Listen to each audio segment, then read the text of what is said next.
Hello दोस्तों, आज के वीडियो में हम बात करेंगे रिस्क मैनेजमेंट। दोस्तों, ट्रेडिंग में सबसे ज्यादा जो इंपॉर्टेंट चीज होती है ना, वो होता है आपका रिस्क मैनेजमेंट। दोस्तों, अगर आपने ये सीख लिया ना, तो ट्रेडिंग आपके लिए काफी ज्यादा आसान हो जाएगी। आपने रूल्स को कैसे फॉलो करना है, ट्रेडिंग में रिस्क मैनेजमेंट क्या होता है, वो सारी चीजें दोस्तों इस वीडियो में मैं आपको बताने वाला हूं। ठीक है, अगर आपने अपने रिस्क को मैनेज करना सीख लिया तो प्रॉफिट आपका खुद बनना स्टार्ट हो जाएगा। बस आपको अपने रिस्क को मैनेज करना आना चाहिए, जिसको ट्रेडिंग में रिस्क मैनेजमेंट बोला जाता है। दोस्तों, इसके 4 पिलर्स हैं। वो 4 पिलर्स क्या हैं, वो मैं आपको इस वीडियो में बताने वाला हूं, डिटेल में समझाने वाला हूं कि इनका क्या इंपैक्ट रहता है और ये इतना ज्यादा जरूरी क्यों है, इतना ज्यादा इंपॉर्टेंट क्यों है आपका रिस्क मैनेजमेंट। सबसे पहला जो यहां पर आता है वो है आइडेंटिफाई। ठीक है, नंबर 2 पर है एसएस। एसएस का मतलब है नुकसान का हिसाब। आइडेंटिफाई, खतरे की पहचान, कि ट्रेडिंग में जब आप ट्रेड ले रहे हो तो कितना खतरा है, आपको खतरे को पहचानना आना चाहिए। क्या कोई न्यूज तो नहीं है, क्या कोई इवेंट तो नहीं है आज के दिन। उसके बाद एसएस की बात करें तो नुकसान का हिसाब आपको लगाना आना चाहिए। नुकसान का हिसाब की अगर आपका मान लो 1 लाख का कैपिटल है, तो 1 लाख के कैपिटल पर आप कितना नुकसान लेने के लिए तैयार हो। 1% का आपको नुकसान लेना चाहिए, जो आपका 1000 निकल कर आता है। ठीक है, उसके बाद नेक्स्ट है कंट्रोल, जोखिम पर लगाम। जोखिम पर लगाम जिसको हम स्टॉप लॉस भी बोलते हैं। उसके बाद आता है 4th, गलतियों का ऑडिट मतलब रिव्यू। जब ट्रेड में अगर आपका ट्रेड आपके अगेंस्ट में चला जाए, या एसएल हिट हो जाए, या कुछ भी हो जाए, प्रॉफिट भी मिल जाए, तो उसमें देखो कि क्या मैंने अच्छा किया और क्या मैंने बुरा किया। ठीक है, तो इन चीजों को पहचानना आपको आना चाहिए। तो सबसे पहले हम बात करेंगे आइडेंटिफाई की। रिस्क को ट्रेड लेने से पहले खतरे को भांपना सीखें। किस तरह से सीख सकते हो वो मैं आपको बताता हूं। ठीक है, सबसे पहले हम बात करेंगे मार्केट इवेंट। ट्रेड से पहले बड़ी न्यूज और डेटा रिलीज चेक करें, जरूर चेक करें ट्रेड लेने से पहले। ठीक है, नेक्स्ट है चार्ट पर जो ट्रैप्स रहते हैं, ऑपरेटर के बिछाए जाल रहते हैं, फेक ब्रेकआउट। ठीक है, इनको पहचानना आपको आना चाहिए। थर्ड है आपका गैप रिस्क, मतलब ओवरनाइट जो भी होल्डिंग लेकर चलते हैं कि भाई आज अच्छा प्रॉफिट चल रहा है, कल हम बुक करेंगे, तो रात के लिए होल्ड रखते हैं, तो बिना हैजिंग के ना जाएं। ठीक है, तो ये इसमें एक रिस्क रहता है जिसमें लोग हैजिंग करके नहीं जाते हैं। लिक्विडिटी की बात करें तो यहां पर कम वॉल्यूम वाले और ऑप्शन से पूरी तरह से आपको बचना चाहिए। टेक फेलियर, आपका इंटरनेट या फिर आपका ऐप क्रैश हो जाए तो बैकअप प्लान आपके पास होना चाहिए। ठीक है, तो इन चीजों को बोला जाता है खतरे की पहचान। ठीक है, उसके बाद हम सेकंड पॉइंट पर आ जाते हैं। सेकंड पॉइंट जो रहेगा वो है आपका एसेस रिस्क, मतलब नुकसान का सटीक गणित और हिसाब क्या है। तो यहां पर आपको वही जो मैंने पहले आपको बताया कि अपने कैपिटल का 1% रिस्क लें।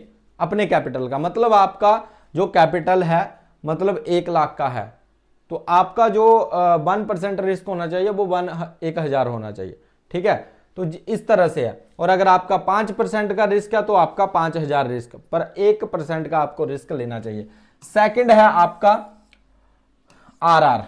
आरआर रेशियो का क्या मतलब है कि कम से कम 1:2 आपको लेना चाहिए। मतलब इसका क्या मतलब होता है, अगर आप 1000 गंवाने के लिए तैयार हो तो आपको प्रॉफिट जो चाहिए वो 2000 का चाहिए।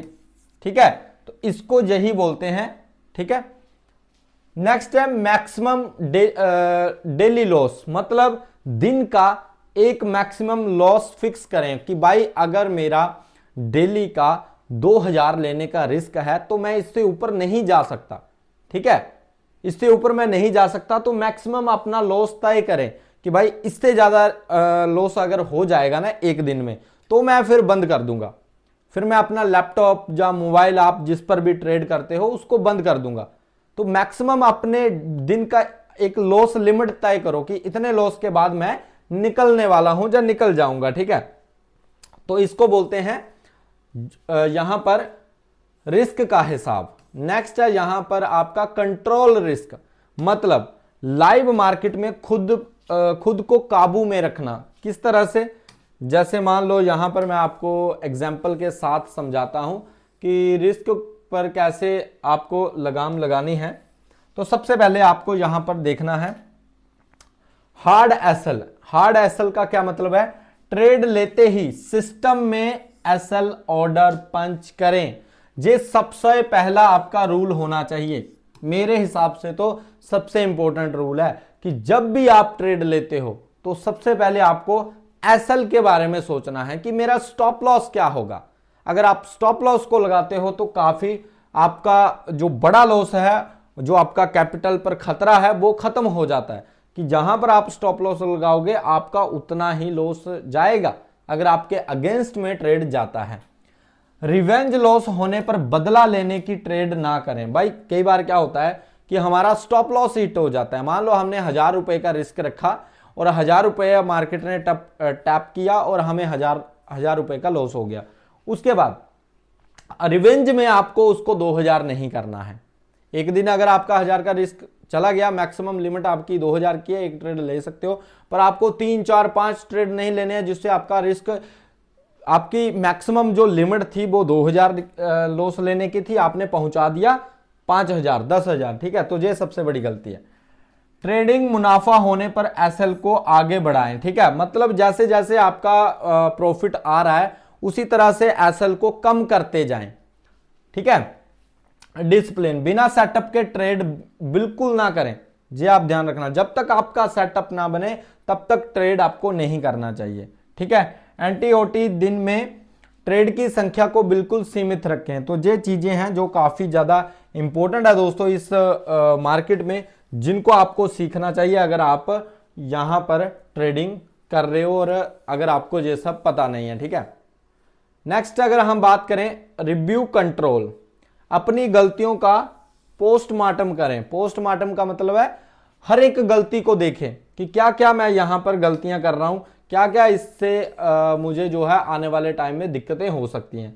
तो सबसे पहले आपको यहां पर क्या करना है, एक जर्नल तैयार करना है। जर्नल का मतलब है हर ट्रेड का लॉजिक।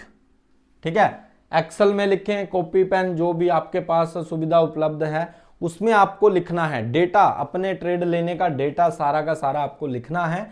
ऑडिट, लॉस वाले ट्रेड्स को दोबारा देखें, जिसमें आपको मान लो जिस ट्रेड में आपको लॉस हो रहा है उस ट्रेड को आप देखो कि इसमें लॉस क्यों हुआ, क्या मेरी गलती थी, क्या मेरा रीजन था, क्या मैंने गलत जगह पर ट्रेड लिया, क्या मैंने गलत जगह पर स्टॉप लॉस लगाया था जो मेरा स्टॉप लॉस हिट हुआ और मार्केट चला गया। तो इन चीजों को आपको पहचानना आना चाहिए और इनको आपको बार बार देखना है जिस ट्रेड में भी आपको लॉस हुआ है। नेक्स्ट है दोस्तों एक्यूरेसी, हफ्ते के अंत में विन रेट चेक करें। हफ्ते के अंत में आपको अपना विन रेट चेक करना है कि भाई मेरा विन रेट क्या चल रहा है अभी के टाइम पर। ठीक है, तो इन चीजों को जरूर ऑडिट करना है। नेक्स्ट है कॉम्प्लायंस, देखें कि अपने नियम फॉलो किए या नहीं।